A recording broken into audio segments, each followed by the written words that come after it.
Break के बाद एक बार फिर से आप सभी का बहुत स्वागत है। ठंड से पूरे बिहार का हाल बेहाल है। सासाराम में कड़ाके की ठंड से लोग परेशानी का सामना कर रहे हैं और ऐसे में जब लोग अपने घरों में रहना पसंद करते हैं तब किसी के लिए नाइट ड्यूटी करना आसान नहीं होता। सदर अस्पताल में नाइट ड्यूटी कर रहे गार्डों के लिए रात काटना उतना ही दूभर है। ऐसे ही एक गार्ड से हमारे संवाददाता अजीत कुमार ने बात की। जाड़े की रात है और मैं हूं अभी सासाराम के सदर अस्पताल में। और सदर अस्पताल में जो यहाँ पे गार्ड हैं, कर्मी हैं, वो लोग ठंड में से बचने के लिए किसी तरह आग का उपाय किए हुए हैं और आग जलाकर आप देख सकते हैं किस प्रकार यहाँ पर रात काट रहे हैं।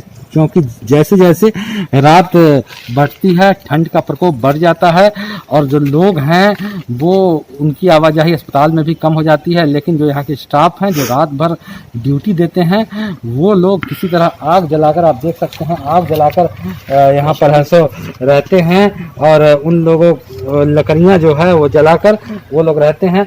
कहाँ से लकड़ी लाए हैं? लकड़ी हम लोग खरीद कर लाए हैं सर, उधर से मांग कर लाया है। या बोला हाँ, क्या किया जाए, तो रात अलाव पलाव मिल नहीं रहा था, किसी तरह से जुगाड़ किए हैं। तो रात भर रहते हैं? रात भर रहेंगे, सुबह में 8 बजे यहाँ से निकलेंगे। तो रात में जैसे जैसे रात बढ़ती होगी ठंड बढ़ जाता है? जानते हैं कि अब कहना है मुश्किल पड़ जाते हैं, लेकिन क्या करें मजबूरन तो करना ही है, तो भाई करना ही है। तो जैसे जैसे रात बीतती है ठंड का प्रकोप और बढ़ जाता है और पारा गिरने से जो परेशानी और बढ़ जाती है। और इन लोगों का कहना है कि जो लकड़ियां हैं उन लोगों को मिलना चाहिए, वो किसी तरह कहीं से लकड़ी का उपाय कर कर ये लोग अलाव जलाकर और आग से किसी तरह अपने आप को गर्म करते हैं और जाड़े की सर्द रात को काटते हैं। अजीत कुमार, न्यूज़ 18, सासाराम। कोरोना की वैक्सीन को मंजूरी मिलने के बाद से ही पर्यटन स्थलों पर भीड़ उमड़नी शुरू हो गई है। अंतर्राष्ट्रीय पर्यटन स्थल राजगीर में इन दिनों पर्यटकों की जबरदस्त भीड़ देखी जा रही है। कोरोना को लेकर यहां पर्यटन पर बुरा असर पड़ा था, लेकिन अब धीरे धीरे सब कुछ सामान्य होता नजर आ रहा है।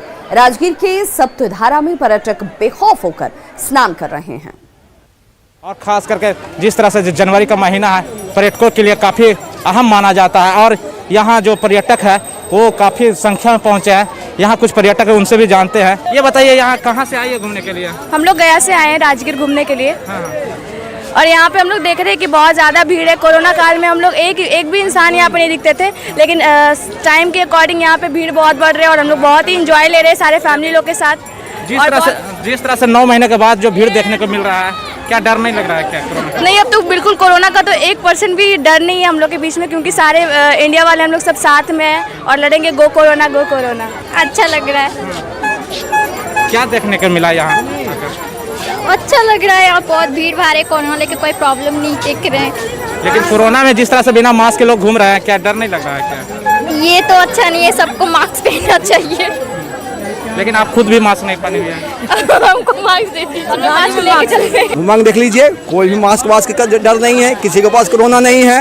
अरे सर्दी, खांसी, बुखार ये तो बाबा राज पूर्वज से भी चला ला रहा है और वो रहेगा, आज भी रहा। उसको कोरोना लोग बोल रहा दिए। कोरोना का कोई डर नहीं हम लोग के पास है। भीड़ कैसा देखने को मिल रहा है? भीड़ तो पहले से बहुत ज्यादा है, बहुत ज्यादा। हम लोग खूब एंजॉय कर रहे हैं। कि 2021 में कोरोना हंसा दिया। क्या लग रहा है? कभी डर नहीं लग रहा है? नहीं, बिल्कुल डर नहीं, कुछ भी डर नहीं। तो इन लोग का साफ कहना है कि हम लोग जो पर्यटक स्थल घूमने आए हैं और ये कोरोना का बिल्कुल डर नहीं है यहाँ पर और बेहिचक यहाँ आकर घूमकर काफ़ी अच्छा महसूस कर रहे हैं। ये अंतर्राष्ट्रीय पर्यटन स्थल है और देखने लायक है। नालंदा से न्यूज़ 18 के लिए अभिषेक कुमार। कृषि सुधार कानून के विरोध में हो रहे किसान आंदोलन पर रिलायंस का बड़ा बयान सामने आया है। हाल के दिनों में जिस ढंग से जियो के टावर तोड़े गए, उसके बाद रिलायंस के बयान जारी कर बेवजह विरोध करने वाले तथा कथित किसानों और किसानों के नाम पर राजनीति करने वालों की पोल खोल दी है।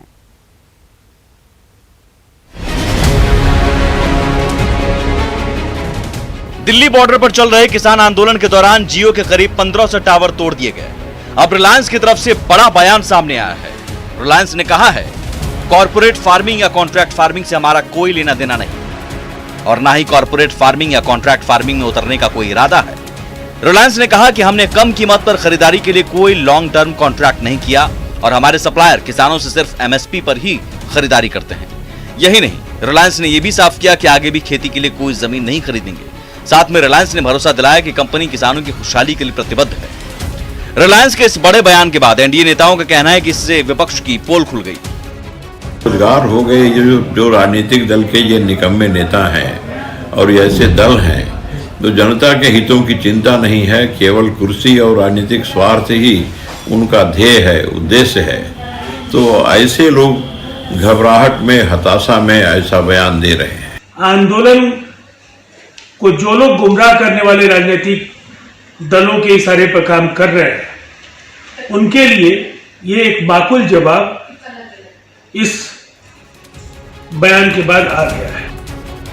रिलायंस ने स्थिति साफ कर दी है, पर विपक्षी नेता अब भी बिना सर पैर के आरोप लगाने से बाज नहीं आ रहे। इसमें किसी निजी कंपनी की राय का या उनके द्वारा, निजी कंपनी के द्वारा कुछ भी कहने का कोई मायने मतलब नहीं रह जाता है। और फिर से हम दोहराते हैं कि उनकी मांग है कि वो काले कानून को वापस लिया जाए और एमएसपी पर गारंटी के लिए उसके लिए अलग से कानून बने।